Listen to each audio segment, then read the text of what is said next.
e esteja aqui. E vocês que estão assistindo pela internet, por favor, ajude a transmissão desse culto, compartilhando nos seus aparelhos, nas suas mídias. O link deste culto agora, por favor, o link dessa pregação, compartilha, passa para as pessoas, para alcançarmos um número maior. Faça isso, por favor. Enquanto você vai fazendo isso na sua casa, você que está aqui, abre comigo na primeira carta de Paulo aos Coríntios. Se você já abriu, como eu pedi.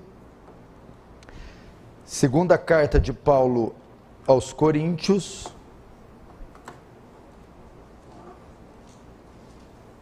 No capítulo 7.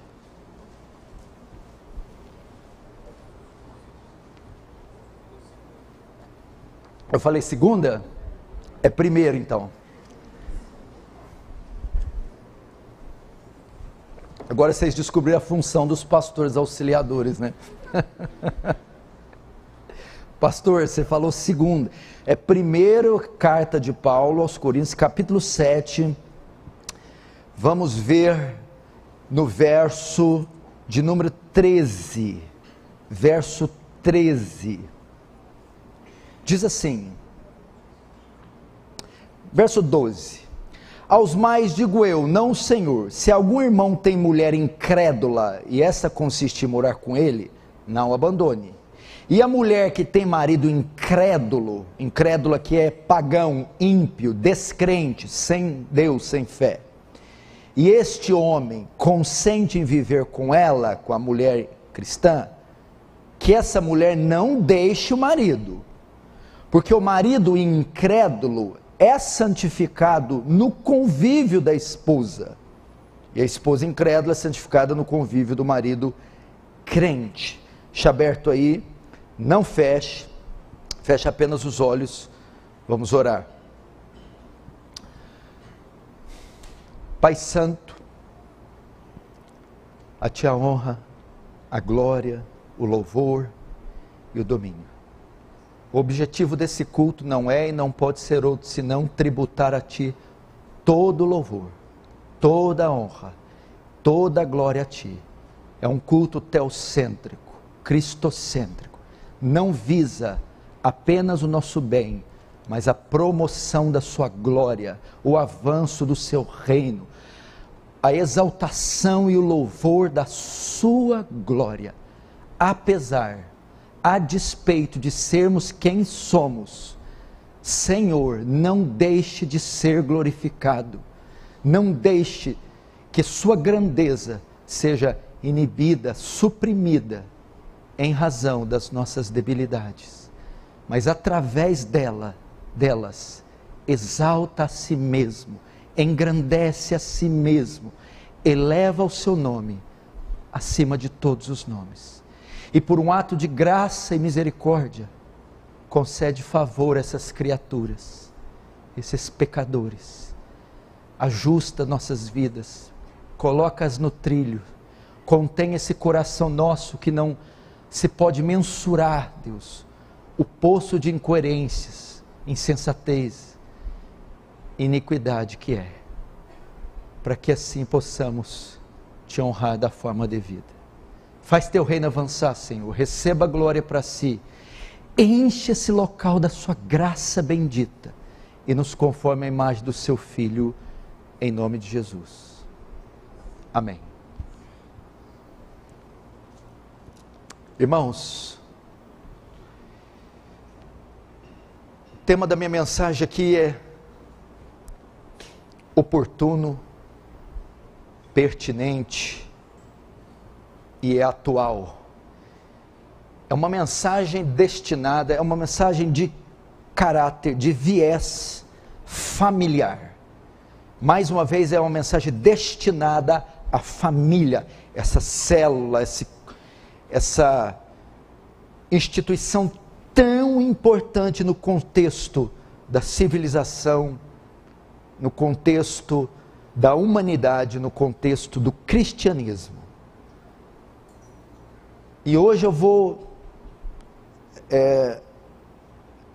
explanar a respeito de um dos componentes dessa instituição sagrada, a família, as esposas, as mulheres casadas. E eu quero ajudar essas mulheres.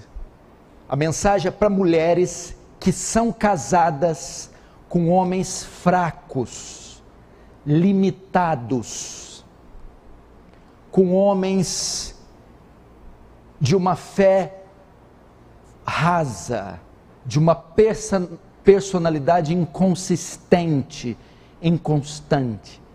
O que fazer quando eu sou casada com um homem fraco, limitado, sem fé, ou até com um homem incrédulo? Esse é o grande retrato da maior parte dos membros da igreja cristã no Brasil e fora do Brasil. Há uma infinidade de casais cristãos onde a parte feminina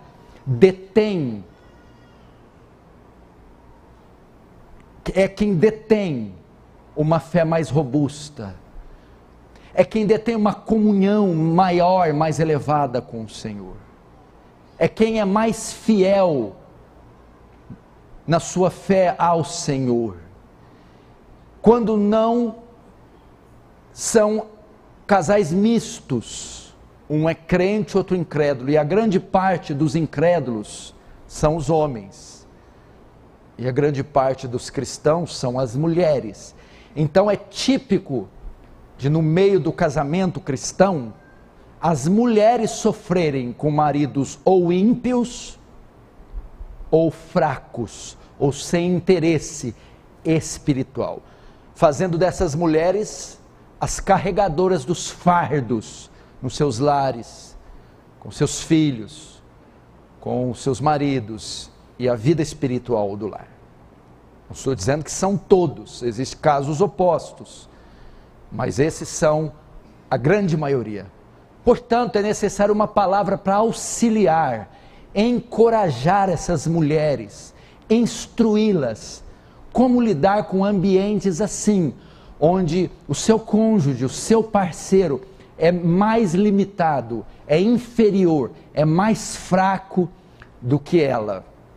Evidentemente que a mensagem vai servir para solteiros, para casados, para homens, para mulheres, para casais mistos ou casais cristãos. Vai abranger, alcançar todos nós, mas em especial essa categoria de mulheres casadas com maridos fracos.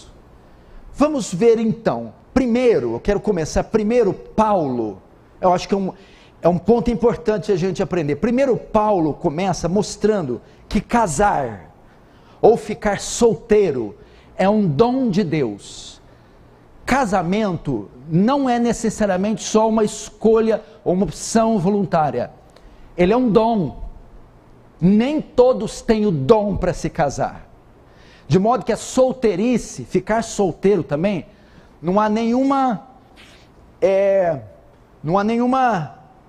depreciação nisso, também é um dom. Os coríntios estão escrevendo a Paulo, fazendo muitas perguntas, e em uma das sessões de perguntas, eles têm dúvidas quanto ao casamento, e a dúvida deles é: o que é melhor, Paulo, casar ou ficar solteiro? Paulo vai responder então essa questão que os coríntios têm. Isso está no capítulo 7, no verso 7 ao 9, olha só: quero que todos os homens sejam tais como também eu sou. Paulo era solteiro ou viúvo ou celibatário. No entanto, presta atenção na conjunção adversativa, cada um tem de Deus o seu próprio dom, um na verdade de um modo e o outro de outro. E aos solteiros e viúvos digo que lhes seja bom que permaneçam no estado em que também eu vivo, solteiro, viúvo ou abandonado. Caso porém não se dominem, que casem, porque é melhor casar do que viver abrasado. Veja só, Paulo aqui, ele não tinha mulher, por isso eu falo, para vocês eu dou um conselho, fiquem como eu. Então Paulo era como? Viúvo, solteiro ou tinha sido abandonado pela mulher. O fato é que Paulo não estava envolvido com uma mulher em relações matrimoniais. A maior parte dos estudiosos acredita que Paulo era viúvo, porque para falar com tanta propriedade de casamento, ele devia ter sido casado um bom tempo.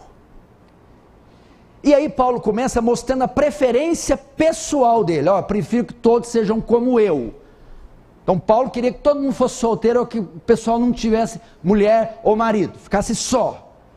Mas é uma opinião pessoal por causa de duas coisas na época. Primeiro, pela condição da época. Era muito sofrido ter família. Havia perseguição sobre os cristãos, desemprego, pestes, e era muito sofrimento para pessoas que contraíssem núpcias e formassem famílias, iam sofrer muito. Paulo falou, é melhor ficar solteiro.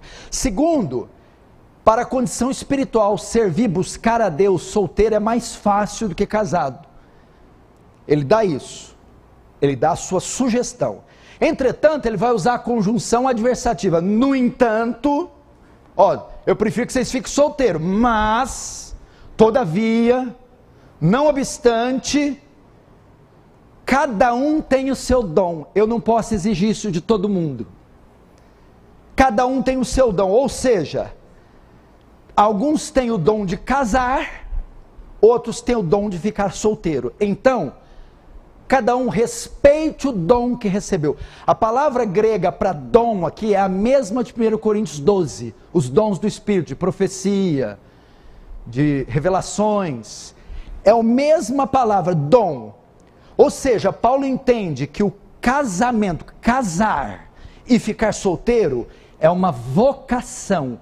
Ou eu tenho, ou eu não tenho. Alguns têm, a maioria tem. Mas outros não, têm o dom de celibato. Vivem bem sem uma pessoa do lado, não tem problema. É como se Paulo entendesse que o casamento, a solteirice, fosse um dom, uma vocação que Deus concedesse. E aqui já aprendemos um princípio. Por isso que existem tantos casamentos em crise, tantos casamentos cheios de sofrimento, e casamentos que se arrastam com dor, tribulação, desde o primeiro ano. A coisa mais comum eu aconselhar casar, você está casado há quantos anos? Com crise, 15, 25, 13, 12... Nossa, mas faz tempo que está ruim. Desde o primeiro ano foi assim. Nunca foi bom. E a maioria termina em divórcio. Por quê? Porque talvez, são pessoas que se casam sem ter esse chamado, sem ter essa vocação. Talvez seriam mais satisfeitas, felizes, realizadas, se nunca tivessem casadas. Então é necessário que a pessoa saiba se tem esse dom, aptidão, os recursos, as características de um homem, pai de família, marido, com todos os componentes que precisa. A mesma coisa para a mulher. Você tem o chamado, a vocação de ser mãe, de ser esposa, de cuidar de casa, de homem, de ficar junto, de ser companheiro. Se não, talvez seria melhor ficar solteiro. E essas condições, casado e solteiro, ambas são válidas, são cristãs, não diminuem nem rebaixam ninguém. Ninguém é inferior porque escolher ficar solteiro, e ninguém é superior por escolher ficar casado. Elas não interferem necessariamente na nossa condição moral, nem social, muito menos espiritual. É o dom. Depois vem a segunda pergunta. 1 Coríntios pergunta se é melhor casar ou ficar solteiro. Paulo fala, depende da vocação de cada um. A segunda pergunta é com relação ao divórcio. O divórcio. Qual era a questão aqui? Está falando de um contexto da Grécia Antiga, e um contexto de muita idolatria, de muito cultos pagãos, prostituição. Era uma sociedade muito pervertida, idólatra e pagã. Acontecia que o evangelho foi pregado por Paulo e os apóstolos. Acontecia de algumas pessoas se converterem na família. E às vezes não se convertia o casal, só uma das partes convertia. Por exemplo, o evangelho foi pregado para um casal, só o marido convertia, a mulher continuava pagã. Ou o evangelho era pregado, só a mulher convertia, o marido era pagão. Aí vinha a dúvida, depois que um deles convertia, a mulher, por exemplo, eu sou santa, eu nasci de novo, eu sou uma cristã, eu devo ficar com esse homem imundo, sujo, adorador de ídolos? Eu quero largar dele, como é que eu vou coabitar com um homem desse, dormir na mesma cama, com... esse homem é um ímpio. E aquela mulher achava que ela tinha que largar dele. Paulo vai responder, não faça isso. É o que está no verso 13 e 14. Veja só. Verso 12. E aos mais digo eu, não Senhor, se algum irmão tem mulher incrédula, essa consente morar com o marido, com ele, não abandone. E a mulher que tem marido incrédulo, esse que eu quero abordar, e este consente viver com ela, não deixe o marido. Por quê? Vamos lá.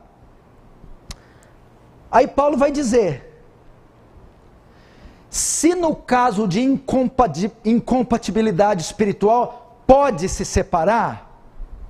Paulo vai responder, não se separem. Isso não é motivo. Se o marido viu que você converteu, não quis abandonar o lar, consente em ficar com você mesmo, você sendo cristã, não deixe ele, não abandone ele. Por quê? Por quê? Qual é a causa de eu continuar com esse homem? Aí o texto vai continuar, verso 14. Porque o marido incrédulo e ímpio, agora presta atenção nessa frase, é santificado no convívio da esposa, no convívio com a esposa. E é a partir dessa frase aqui que eu quero iniciar a minha mensagem, o meu sermão para as mulheres. Paulo vai dizer assim, ó, vocês estão morando em um lar idólatra, a mulher se converte, o marido não. A mulher pensa em se divorciar, Paulo diz não. Por quê? Porque a mulher cristã, a mulher que tem luz, a mulher salva, deve continuar naquele lar com o marido. Por quê? Porque o marido será santificado na convivência diária com ela. O que seria santificado? Ele vai ser influenciado. Ela agora era trevas, agora ela é luz, agora ela brilha. O Espírito Santo mora nela, há força nela, há poder nela, há conhecimento divino. De modo que no convívio com o marido, na rotina, no dia a dia, esse homem será influenciado pela luz que emana dela, pelo conhecimento que sai dela,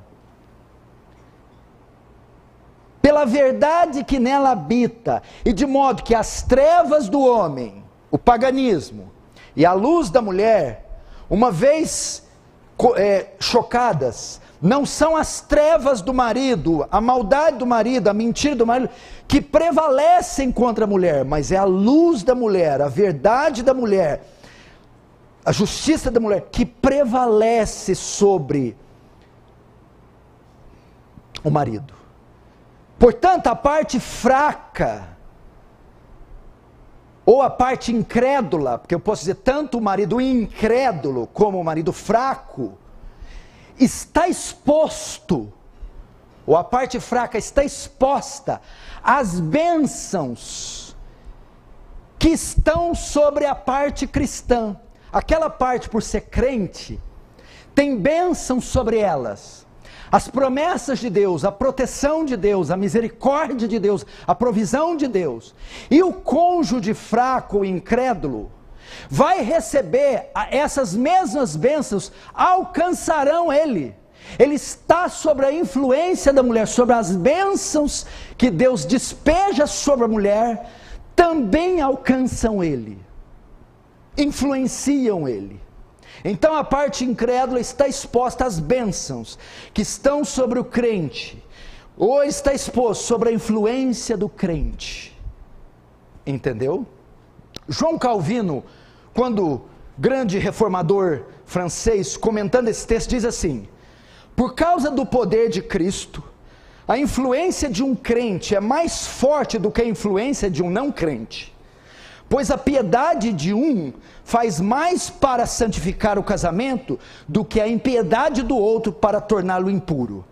No grego, a expressão ser santificado está no tempo perfeito, o que indica que a partir do momento em que o cônjuge se torna cristão, seu esposo ou esposa entra em contato direto com a santidade.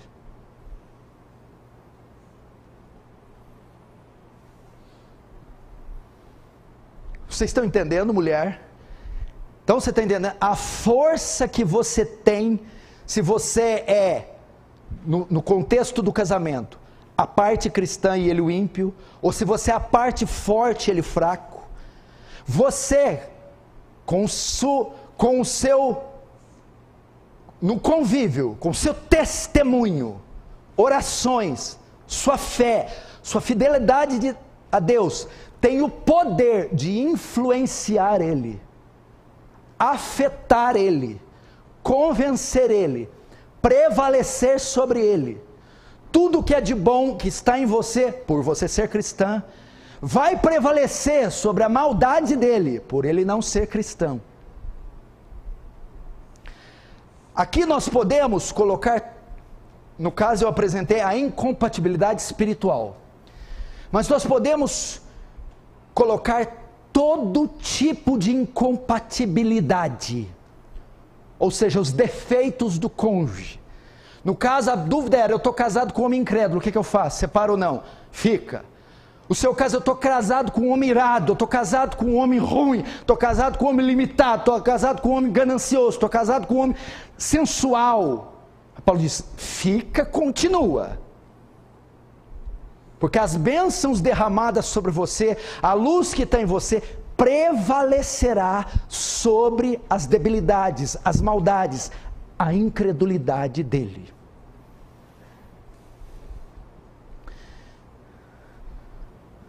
Portanto, mulheres que têm maridos ímpios, ou maridos fracos, ou maridos carnais, cheios de deficiência, é seu dever, agora o dever, santificá-lo, prevalecer sobre ele, ajudá-lo, apoiá-lo. Então, seja aqui, nós aqui então encontramos com essa declaração uma obrigação que está posta sobre a mulher, caso ela seja cristã e o marido não, ou caso ela seja superior espiritualmente ao marido. Qual é a obrigação desses tipos de mulher? Prevaleçam, santifiquem seus maridos, influenciem seus maridos, exerçam influência sobre os seus maridos, ajude seus maridos, apoie seus maridos, se destaquem na relação, brilhem, manifestem seus dons, seus talentos, sua fé, permitam com que as bênçãos derramadas de Deus sobre você, por ser cristã, alcancem também seu marido. E como isso é feito? Como a mulher cristã santifica o marido? O verso 14 diz: porque o marido incrédulo é santificado no convívio com a esposa. Olha que coisa estupidamente simples e fácil. Como é que a mulher prevalece? Como é que ela ajuda? Como ela apoia? Como ela influencia o marido? No convívio com ele, no dia a dia, no cotidiano, na limpeza da casa, nas refeições que fazem juntas, no leito onde dormem, no quarto, no passeio, nas viagens, no ir e vir, no cumprimento da Constituição. É nesses momentos que eles trocam mensagens, trocam telefonemas, que eles trocam garfos e facas, assim, na hora de comer, né? Troca garfo e faca no sentido Porque tem alguém que deve trocar garfo e faca, né? Mas é que eu estou falando do almoço, né? Você não é um espadachim, né? Por favor. É nesse momento. Reuniões, diálogos, festas, lazer, viagem, almoços, jantas. É nesse momento, na rotina diária, no cotidiano diário, que a mulher exerce influência sobre o marido. Mulher, você está entendendo? Você não cumpre um papel lá, o que você acha que é? Só avental e lenço? Ou você é um espantalho? Ou você é um botijão de gás que não tem opinião? Não, você está ali com uma função definida no matrimônio. Você está ali como um luzeiro a brilhar na escuridão, como sal para influenciar, salgar o seu marido. Você está ali para exercer influência sobre ele. Como é feito isso? No dia a dia. Agora nós vamos ver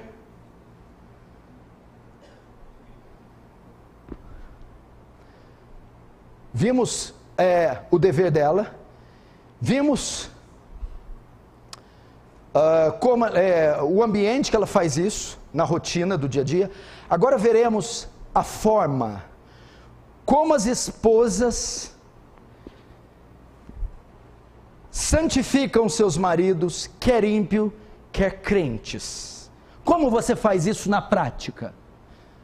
Como você ajuda ele? Como você santifica ele? Para aprendermos isso, como fazer isso na prática, vamos voltar aos primórdios da criação. Vamos voltar em Gênesis, na criação da mulher. Porque lá Deus vai mostrar qual é a finalidade da mulher com relação ao marido. Vamos abrir em Gênesis 3. Gênesis capítulo 3. Melhor, Gênesis capítulo 2.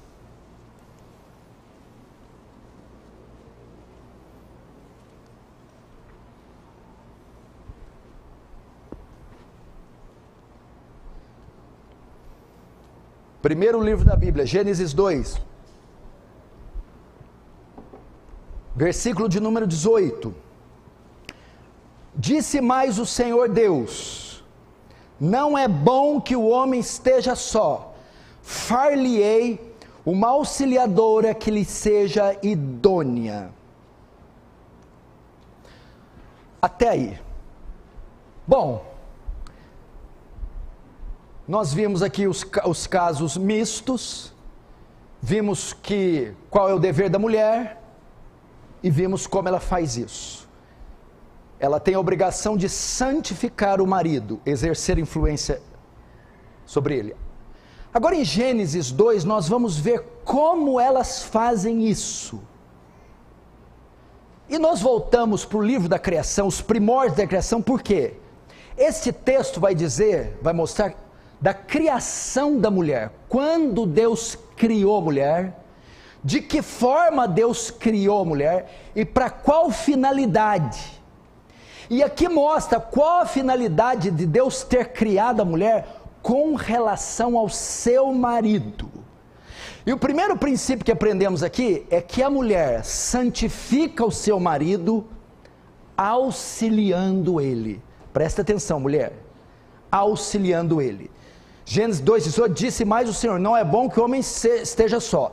Far-lhe-ei uma auxiliadora que lhe seja idônea. Essa palavra auxiliadora no hebraico quer dizer ezer. É simplesmente alguém que ajuda outro, alguém que apoia outro. É como uma espécie de copiloto em uma aeronave, em um avião. O piloto está destinado a conduzir a aeronave. O copiloto está ali para auxiliar ele nessa condução, auxiliar ele, instruir ele, ajudar ele na condução da aeronave. Deus faz a mulher com esta finalidade, a fim de que ajude, apoie o seu marido. Agora, para entendermos o que Deus quis dizer com auxiliadora, ou para entendermos que tipo de auxílio Deus deseja que a mulher dê ao marido, temos que voltar a alguns versos, porque antes de Deus criar a mulher, Ele dá algumas ordens para Adão, o homem. Ele passa algumas responsabilidades e coloca a mulher para auxiliá-lo nessas responsabilidades. Vamos ver Gênesis 2, verso 14.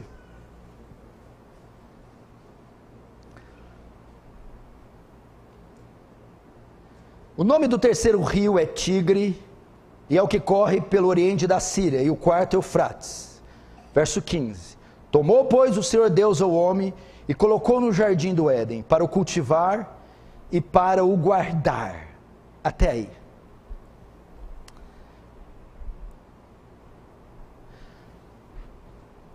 Aqui, podemos dividir o auxílio da mulher em duas partes: instrução e obediência, ou temor a Deus. Instrução e obediência. Vamos ver o primeiro, instrução, ou aconselhamento.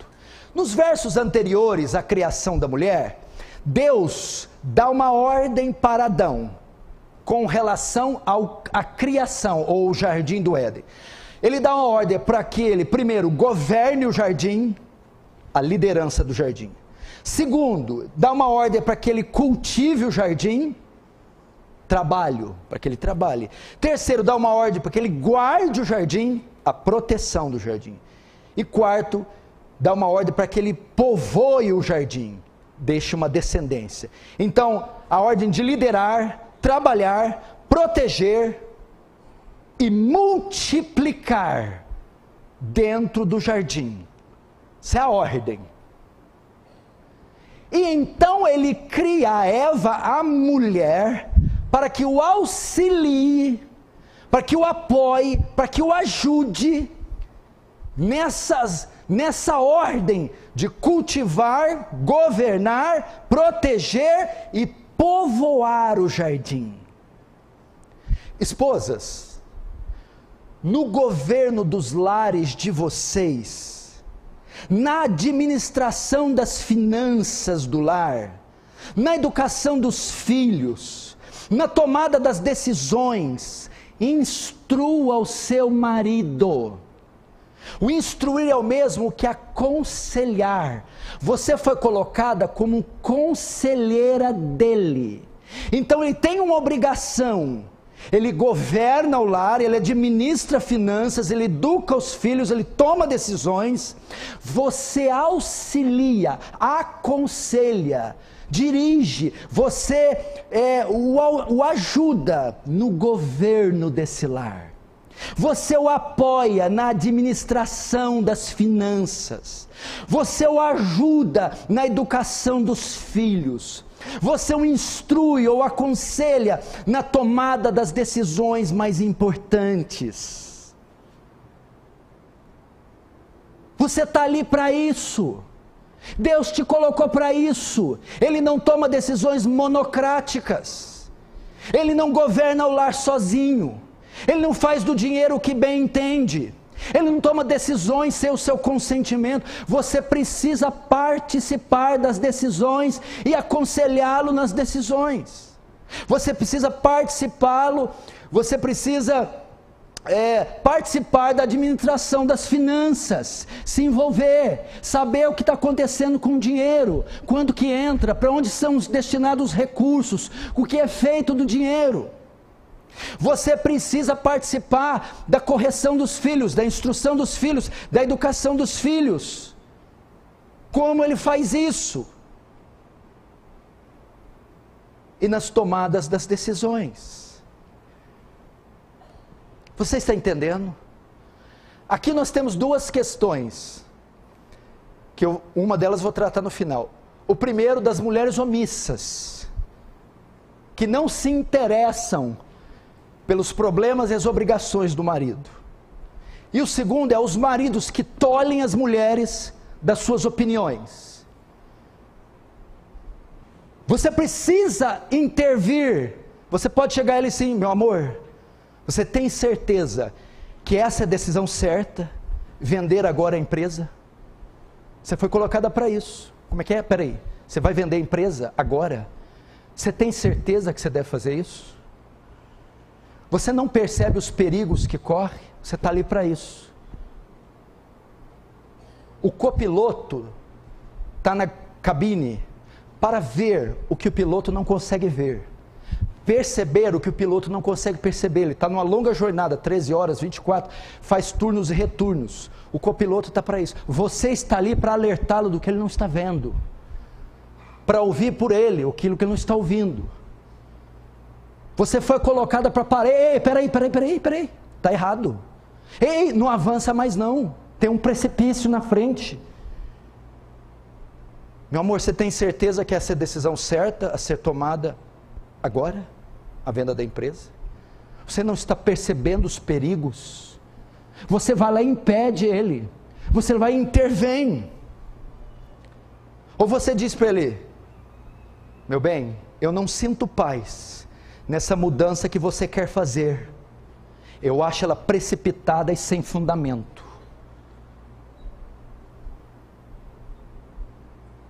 Você tem que intervir. A decisão está para ser tomada. Você está ali para fazer uma leitura, para pensar. Duas cabeças pensam melhor que uma, 4 olhos veem melhor que 2, para dizer: não sinto paz nessa mudança que você pretende fazer, acho ela precipitada e sem fundamento. Isso é uma qualidade da mulher virtuosa de Provérbios 31, 26. Quando ela fala, suas palavras são sábias. Quando dá instruções, demonstra bondade. Essa mulher sábia, instruída, tem discernimento, e ela está ali como auxiliadora. Como é que ela santifica o marido? Como é que ela apoia, ajuda? Sendo auxiliadora. E auxiliadora no quê? No governo do lar, das finanças. Ela chega para o marido e diz assim: meu bem, vem cá, nós temos gastado mais do que ganhamos, precisamos economizar. Ela está fazendo um balanço, ela está vendo que os recursos não estão dando, ela está vendo, é o papel dela alertar. Você precisa dizer para ele: nós estamos gastando mais que ganhamos, nós estamos vivendo um padrão de vida que está abaixo do nosso orçamento, nós estamos entrando no vermelho todos os meses. Você talvez ele não esteja vendo, é seu papel ver, discernir e santificá-lo, apoiá-lo, ajudá-lo. Ou você pode dizer: meu bem, eu quero falar com você com muita sabedoria, sem desrespeitar a sua autoridade, mas você tem gerido mal as finanças. Você tem feito compras antes de saldar as dívidas.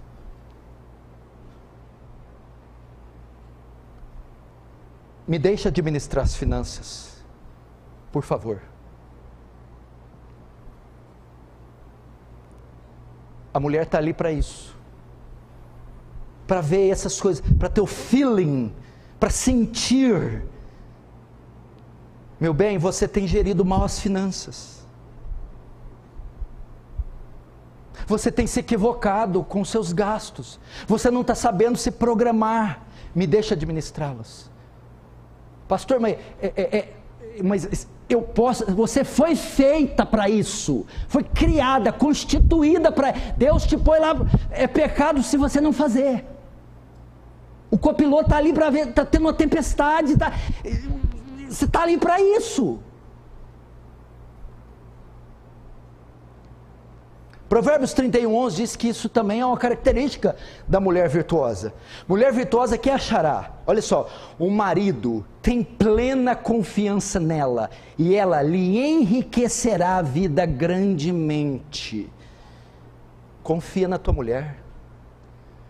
Ela sabe o que está falando, ela conhece de você mais que você, ela conhece dos armários, os guarda-comidas, a despensa mais que você, ela sabe dos zeros, dos zerinhos da conta. Ouve ela, E se você não tem competência, dá na mão dela. Se ela for pão dura, sonvina, melhor daí, bota na mão dela. Estou querendo olhar para alguém, mas não vou olhar não. Mas se ficar vermelha, todo mundo vai saber. Como é bom nessas horas. Lá em casa o cartão esconde 3 cofres.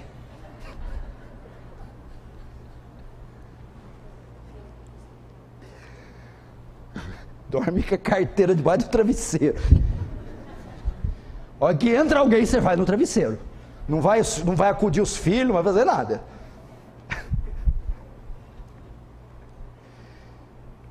O marido tem plena confiança nela e ela lhe enriquecerá. Mulher, você está para lá. Mulher, vou te dizer o que é o teu papel. Presta atenção, não há nenhum exagero. Você é a sentinela da sua casa. O marido é o cabeça, é o líder, tal. Mas o volume de responsabilidades, ele não consegue ver tudo. Você é a sentinela. Você está alerta. Você está fazendo a leitura de tudo. Esse é o papel. Epa, adverti-lo. O que mais? Primeiro, ela auxilia na instrução, ela aconselha o homem com relação a decisões, a gerência das finanças, dos recursos, as mudanças. Quinto, olha só, a auxiliadora. Meu amor, você precisa passar mais tempo com as crianças. Elas têm sentido a sua falta. Ela está ali para dizer, você precisa passear com seus filhos, fazer lição de casa com seus filhos, jantar ou almoçar com seus filhos. Eles estão sentindo a sua falta. Ela consegue fazer a leitura das crianças, ela consegue fazer que aquela limitação do marido, aquela ausência, está interferindo na psicopedagogia das crianças, a formação intelectual, moral, espiritual das crianças.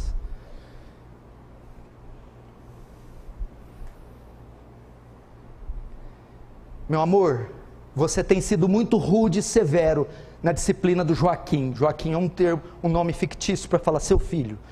Meu amor, você tem sido muito rude e severo na disciplina dos nossos filhos. Você tem se excedido. Não faça assim. Esse é o papel da auxiliadora. E a característica da mulher virtuosa, Provérbios 21, 28. Seus filhos se levantam e a chamam de abençoada ou bem-aventurada. Ela está ali para dizer, ei, basta, não fale assim com ele. É, porque eu estou aqui no contexto, eu sei o que está acontecendo. Não, tudo bem, está certo. Você faz isso. 7. A auxiliadora, ela tem o papel de chegar para ele, meu amor, você precisa descansar. Você não pode trabalhar tanto desse jeito, você vai ficar doente, nós não precisamos disso tudo.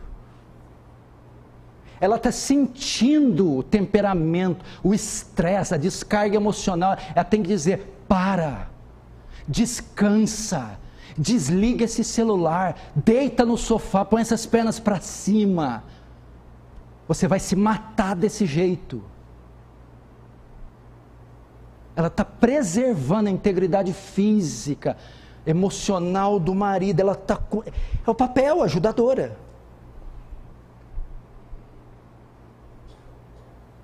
Vocês estão compreendendo? Que mais? 8º. Meu amor, eu percebo que você está utilizando o tempo de forma inadequada. Você está desperdiçando tempo. Você está trocando o dia pela noite, você não tem horário fixo para nada, isso não é bom. Mulheres, irmãs, esposas, vocês não podem assistir tudo quietas, deixar tudo correr como se fosse normal, uma adaptação da vida. Tem coisas que não são compatíveis com a nossa fé, compatíveis com o bom senso, com a ética, não são compatíveis com a nossa composição biológica, e você tem que dizer, você está lá para isso, meu amor, você está utilizando o tempo de forma inadequada, você não tem horários fixos para comer, para dormir, para acordar. Você troca o dia pela noite, você viaja, isso não é bom. Mude seu estilo de vida, porque está adoecendo você e a nós. É o papel da mulher, porque às vezes não é maldade, ou ele não foi instruído, ou ele não está vendo isso. Ele precisa do copiloto para dizer à esquerda, à direita, a bombordo, a estibordo. Ele precisa.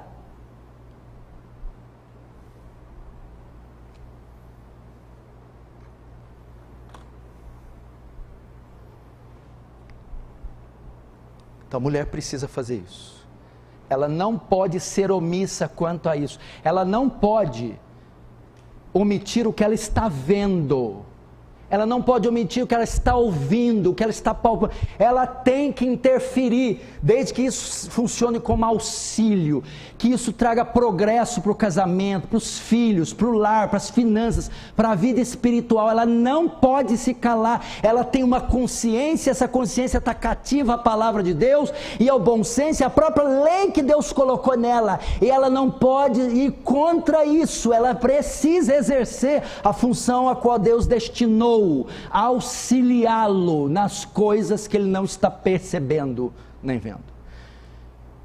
Então, primeiro, a mulher santifica o marido através de auxiliando ele, do auxílio, instrução. Segundo, através da obediência, do cumprimento, do temor a Deus. Veja só que coisa interessante. Deus não ordena apenas a Adão que guarde e cultive o jardim, mas também ordena, antes de fazer a mulher, um versículo antes, que ele não coma da árvore do conhecimento do bem e do mal. Veja o verso 16, Gênesis 2, 16.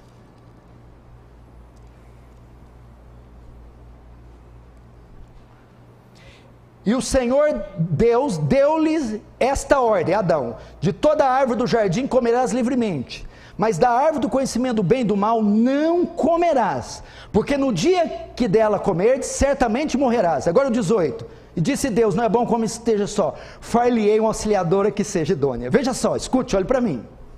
Adão precisava de uma auxiliadora, correto? Para ajudar o governo do jardim, mas ele não precisava de uma auxiliadora apenas para o cultivo do jardim, mas também para adverti-lo contra a desobediência e para estimulá-lo na obediência e o temor a Deus. Ou seja, Deus colocou a mulher para a mulher dizer a Adão: não coma da árvore que Deus disse para não comer, para certificar-se que o homem iria obedecer a Deus, que o homem ia se manter fiel a Deus. Colocou ela para impedir o homem de infringir o mandamento, de pecar.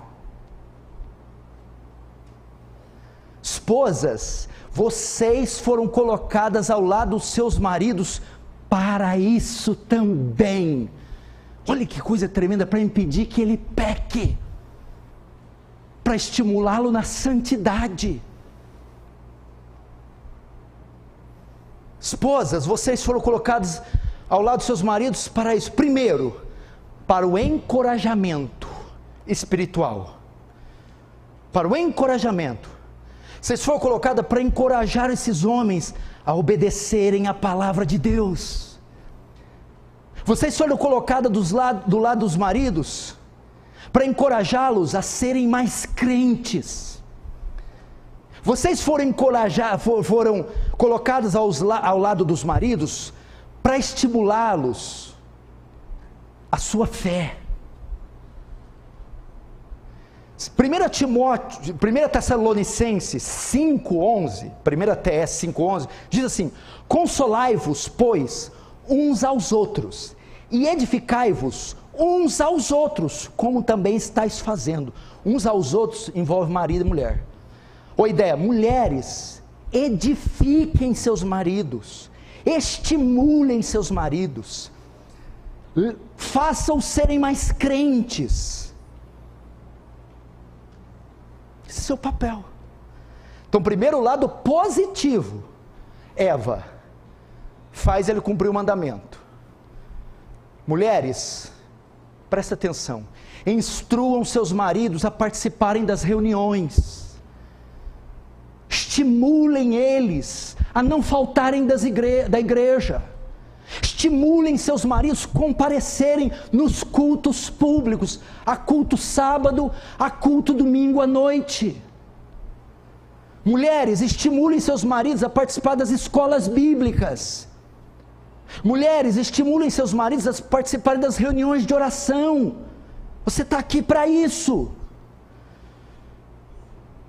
Então, primeiro, o estímulo, a influência com relação às reuniões culticas, eclesiásticas.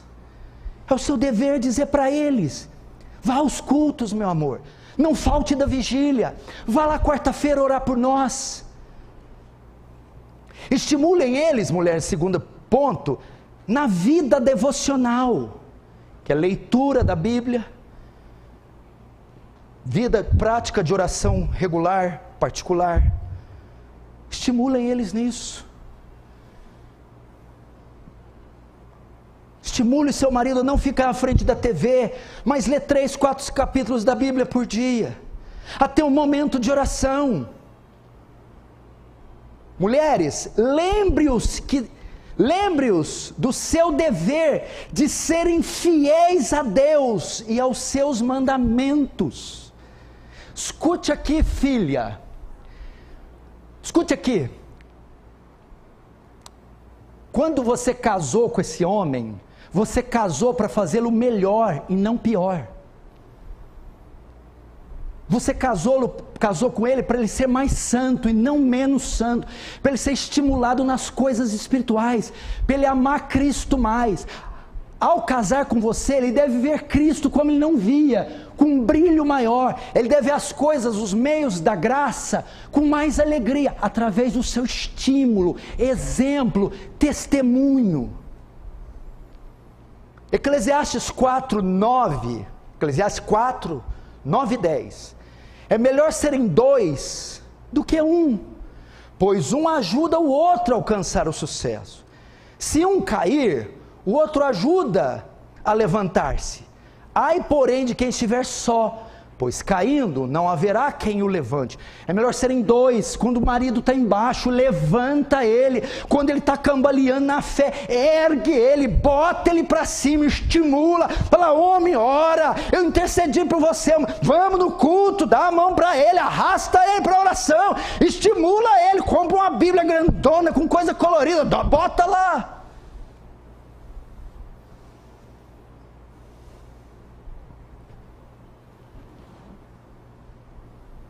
Não é só para dizer: vamos comer sushi, me leva numa churrascaria, vamos comprar um sapato para mim, Scarpan, de R$400, o pé. Me leva para ver as cataratas de Niágara, de carro, é 3 dias para chegar lá. Não, quando você chegar, minha filha, você fala: vai abrindo alas que eu estou passando. Estimula ele a isso. Mais ou menos assim, ó. Aí eu simulei como na outra parte. Meu amor, você não vai na reunião de oração hoje?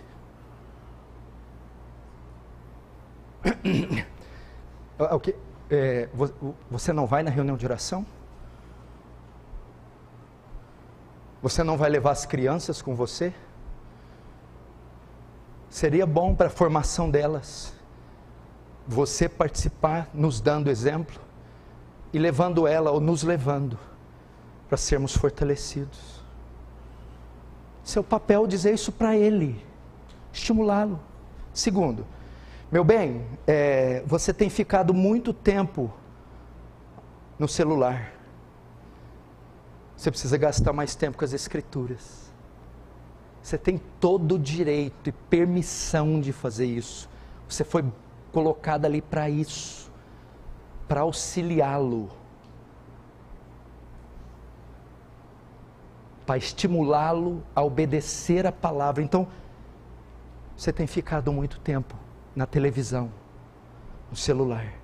Você precisa gastar mais tempo com as escrituras, meu amor. Terceiro, meu bem, eu tenho sentido você pouco espiritual. Não serei isso pelo fato da sua vida de oração estar comprometida, meu bem. Tenho visto você carnal, agressivo, estranho.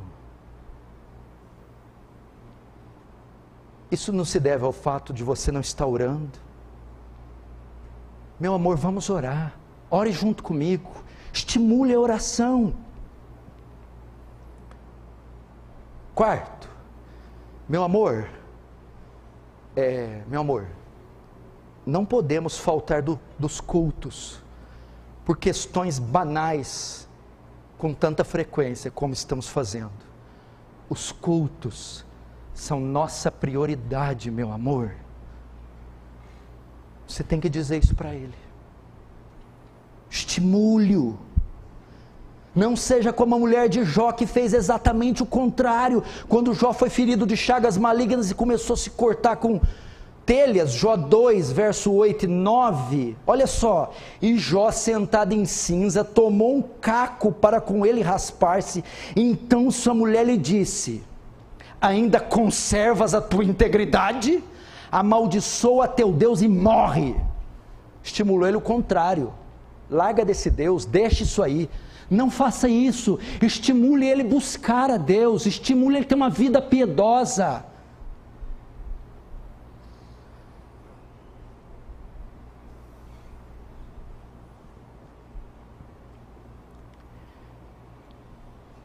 Então, esposas, vocês foram colocadas ao lado do marido, primeiro, para encorajá-los espiritualmente. Segundo, essa é a mais forte, foram colocados também para advertência. Como é que é? Esposas, vocês devem adverti-los quando eles estiverem errados também. Não existe esse negócio de submissão calada. Submissão não é concordar com tudo. E tem mais, mulher, você peca quando é cúmplice dos pecados do seu marido, sem adverti-lo. E eu provo isso. Como é que é? Ser submissa, você tem que ser submissa ao marido, respeitar o marido, falar com cuidado, mas isso não significa mordaça. Você peca quando se torna cúmplice dos pecados do marido, sem adverti-lo. Você deve adverti-lo, e provo, Mateus 18,15, se teu irmão pecar, vai e repreende-o entre ti e ele. Por acaso o seu marido também não é o seu irmão em Cristo?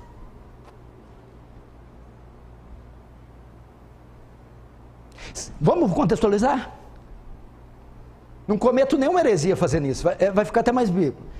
Se teu marido pecar, vai e repreende ele entre ti e ele só. Por acaso seu marido também não é seu irmão? Você não deve ser omissa. Você tem que se posicionar. Deus te fez para isso, lembra? Far-lhe-ei uma seladora que seja idônea, para que o homem não toque na árvore do conhecimento do bem e do mal.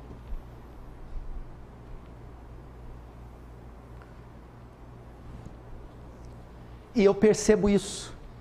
Seus maridos estão fazendo aberrações na frente de vocês, vocês não estão fazendo nada. A conduta, as palavras, as coisas, você é mais próxima do que eu, é mais próxima da mãe dele. A parte de Deus, do Espírito Santo, você é a pessoa mais próxima. Ninguém pode avaliar, aquilatar com precisão as nuances dos pecados, das falhas, como você. Portanto, é seu papel se posicionar. Veja Abigail repreendendo Nabal, seu marido, indiretamente através de Davi. 1 Samuel 25. Nabal se nega a dar comida para Davi e seus soldados. Davi, enfurecido, vai matar Nabal. Abigail vem e se coloca entre Davi e Nabal para proteger e defender o marido. E olha só como ela aponta os erros do marido. Davi, não se importe o meu senhor com este homem de Belial, está falando isso do marido, a saber, com Nabal, porque o que significa o seu nome, ele é, Nabal é o seu nome, e a loucura está com ele. Eu, porém, tua serva, não vi os moços do meu senhor que enviaste. Nabal é o nome dele, ele é incoerente, ele é insensato.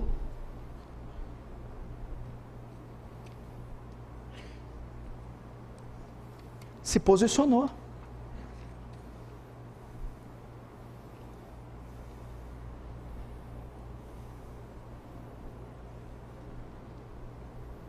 Você deve fazer isso. Primeiro encorajando a buscar Deus. Depois o exortando quando ele não busca, quando ele desobedece. Esse é o papel. Você, como eu disse, é ajudadora. Você tem que ver o que ele não está vendo. Vamos imaginar aqui, ó, o que é o pecado? Olha como é que dá para ilustrar certinho. Pecado é do grego hamartia, errar o alvo, perda da marca, sair dos trilhos, ok? Conversão, volta para os trilhos. Hamartia, sair da rota. Conversão, volta para a rota. O piloto, 12 horas de viagem, 13 horas com mochila, ele... O copiloto vai, ei! Volta para a rota. Se o seu marido tem saído da rota, saído dos trilhos, cometido hamartia, pecado, é o seu dever, copiloto, volta para a rota. Está errado, para com isso. Recupera o bom senso, homem. Você está pecando, homem. Volta para a rota. Senão a gente vai colidir na montanha.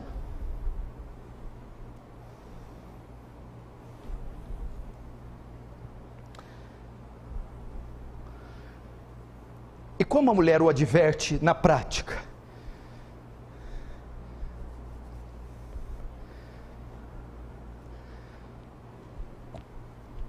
Ela... Esse relógio está com problema, alguém pode consertar? Olha, não para. Problema. Para. No seu comportamento. Quando a mulher assiste, por exemplo, escute aqui, é para vocês ouvirem, mulheres, piadas, excesso de brincadeiras, você está ali para exortá-lo. Hebreus 3:13 diz, exortai-vos uns aos outros, no tempo que se chama hoje, uns aos outros é marido e mulher, mulher e marido. Você percebe que o seu marido tem uma deficiência no comportamento, ele é um homem desequilibrado, descontrolado, e ele faz piadas em excesso, ou ele tem excesso de brincadeira, numa hora que não é devida, num lugar que não é devido. É papel da mulher dizer, meu bem, vem cá, isso não é típico de um homem da sua idade, e nem da fé que você professa. Você tem que repreendê-lo se o comportamento dele se excede, se ele não vive ou não é compatível com a posição, a idade, a cultura que ele tem. Quanto homem fica passando vergonha na mulher, nos filhos, porque é um desequilibrado, descontrolado. Você o exorta no seu vocabulário, homens que falam em gírias demais, palavrões, palavras indecorosas, a mulher tem que advertir dizendo, meu bem, isso não convém a um homem casado, não convém a um homem crente, um vocabulário vulgar desse. O vestuário, alguns homens ou mulheres, pessoas que passam por fases estranhas, eles ficam mais velhos e começam a mudar o jeito de se vestir, e às vezes é uma coisa esquisita. Alerte-o. Meu bem, esse tipo de vestimenta não é compatível com a idade que você tem, e nem com a fé que a gente professa. Porque talvez ele não está vendo quão ridículo ele está. Porque talvez ele não está vendo quanta abobrinha fala da boca dele. Talvez ele não está vendo como ele se comporta como um infante. E às vezes, desculpa a palavra, como um imbecil. Você que é culta, que tem discernimento, fica, meu amorzinho, com todo o amor do paixão, vida, amorzinho do meu coraçãozinho. Para de fazer essas feiuras. Que homem feio, que língua feia. Olha o seu tamanho, brucutu. Se porta como um homem. Talvez fazer aulas de etiqueta, não sei, funcione, como o pastor Danilo. Não sei. Não, etiqueta acho que é mais o Cunha, né? Verdade. Fatamano. E o comportamento. Quando ele tem um comportamento inadequado, ira, descontrole, falta de educação, impaciência, você vê, e é o seu dever, meu amor, você não pode se comportar dessa maneira. Tenha equilíbrio, se contenha, tenha postura, tenha elegância. Esse tipo de esposa é um tipo de Mical. Olha, entende para vocês não ficarem duros, maridos? Ela faz isso, elas fazem isso com o objetivo de preservar a vida do marido. Veja Mical, 1 Samuel 19:11. Porém Saul, naquela mesma noite, mandou mensageiros à casa de Davi, que a vigiassem, para matar Davi pela manhã. Disto soube Davi, que Saul queria matar ele, através de Mical, sua mulher, que lhe disse: se não salvares a tua vida esta noite, amanhã serás morto. Olha Mical advertindo ele: tome cuidado, saia daqui, mude daqui, se comporte, porque senão você vai morrer. A mulher faz isso com a fim de preservar sua vida, sua postura, guardar seu nome, preservar sua moral. E você tem que fazer isso, mulher. Exatamente o contrário que Eva fez. Eva estimulou o homem ao pecado, Gênesis 3:6. Vendo a mulher que a árvore era boa para se comer, agradável aos olhos, desejável para dar entendimento, tomou o fruto e comeu, e deu também ao marido. Fez exatamente o contrário que era para ela ter feito quando foi criada.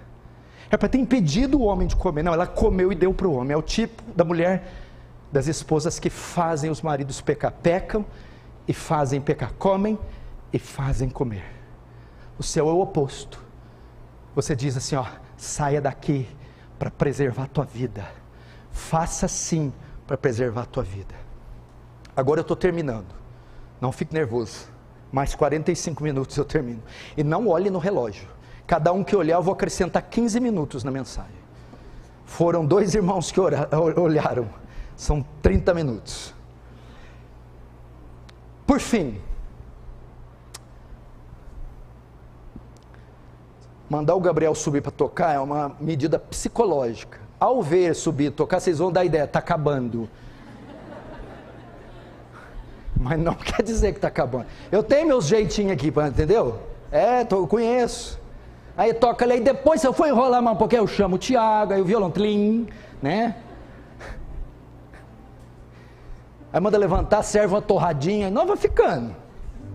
Escuta agora, agora é para vocês, mulheres. A esposa não só ajuda o marido com instrução e advertência, santifica, mas também ela aconselha, escuta mulheres, adverte, estimula em todas essas coisas com o seu exemplo, com o seu testemunho. Não adianta só ela falar, ela não é chefona. 1 Coríntios 7, 13 e 14, porque o marido incrédulo é santificado no convívio com a esposa. No convívio quer dizer, na rotina do lar. Ao marido ver, ouvir, tocar, perceber as ações e reações da mulher, isso vai estimulá-lo ao bem e adverti-lo contra o mal. Irmãs, sejam exemplo de tudo que está sendo dito. assim estimulando e instruindo o seu marido. Provérbios 14:1. A mulher sábia edifica o lar, mas a tola, a insensato destrói com as próprias mãos. Como que a mulher sábia edifica, alicerça, equilibra, tem total controle do lar? Quando ela é um exemplo de dedicação a Deus, aos filhos, à casa, ao marido. Então, portanto, seja uma mulher organizada, conforme Provérbios 31:21. Seja uma mulher trabalhadeira, conforme Provérbios 31:13. Seja uma mulher temente a Deus, conforme Provérbios 31:30. Seja uma mulher equilibrada, conforme Provérbios 31:25.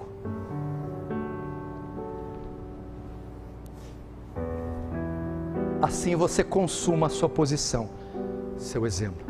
Quando ele te ver buscando a Deus, ele vai ser estimulado a buscar. Quando ele vê que você é organizada, ele vai ser estimulado a ser organizado. Quando ele vê que você é uma mulher equilibrada, ele vai ser estimulado a ser equilibrado. Quando ele vê o seu temor e reverência a Deus, ele vai ser estimulado a ter. Então é aquela auxiliadora, é igual o copiloto. Quando o piloto perceber a destreza, a habilidade, a competência, ele vai se sentir seguro, e ele vai obedecer os sinais. Agora agora para os maridos, eu deixei um filetinho. Maridos, olhem para mim. Para tudo isso acontecer, vocês devem cooperar com as suas esposas. Vocês devem escutar as instruções das suas esposas. Vocês não podem ignorar as posições das esposas, suas opiniões, seus sinais de alerta. Maridos, não sejam soberbos. Você não foi feito para ficar sozinho. Quando Deus cria tudo, Ele fala que é tudo bom. Quando Ele cria o homem, Ele fala que uma coisa não é boa. Não é bom que o homem fique só. O homem não conseguiria fazer tudo aquilo sozinho. Ele é um ser social. Gênesis 2:20 diz: não se achava entre os animais uma auxiliadora que fosse idônea. Ele não era compatível com as árvores, com os peixes, com as baleias, com as onças. Deus então cria uma mulher para completar o que faltava. Você não pode sozinho, você precisa. Se sujeite, irmão. Mas como se sujeita? Como se sujeita? Efésios diz que é a mulher que sujeita. Peraí, antes desse é verso 24. No verso 22 Paulo fala: sujeitai-vos uns aos outros em amor. Marido também sujeita a mulher.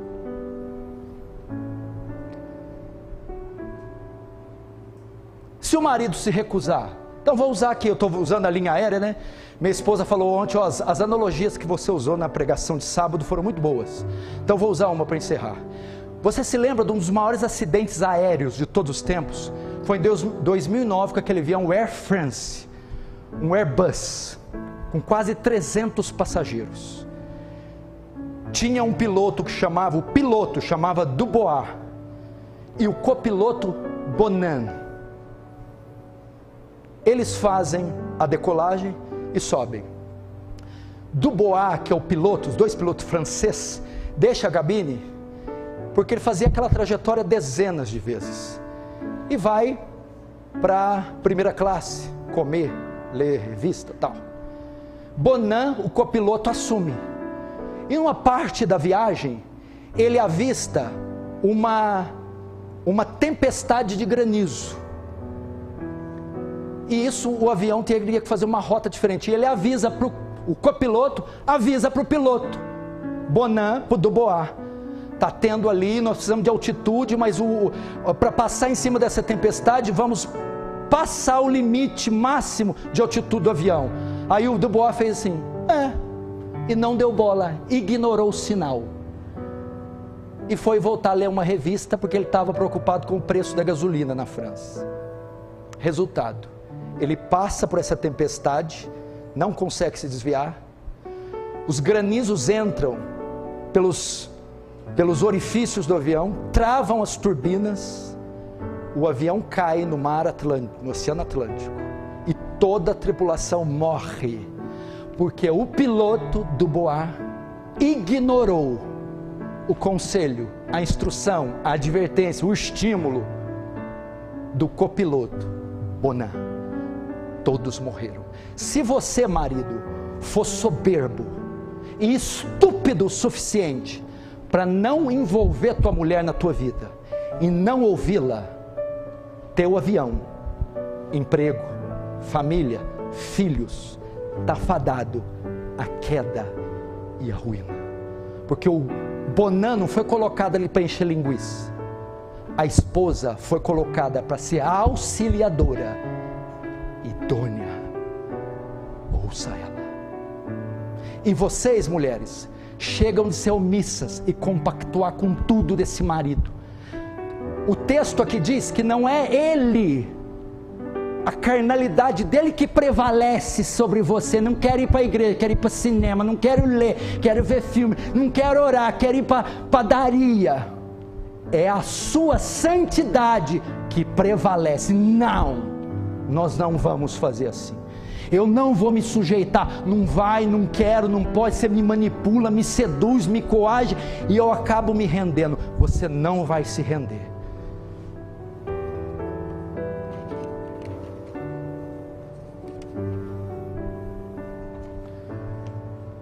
Amém? Vamos fechar os olhos e curvar nossa cabeça então.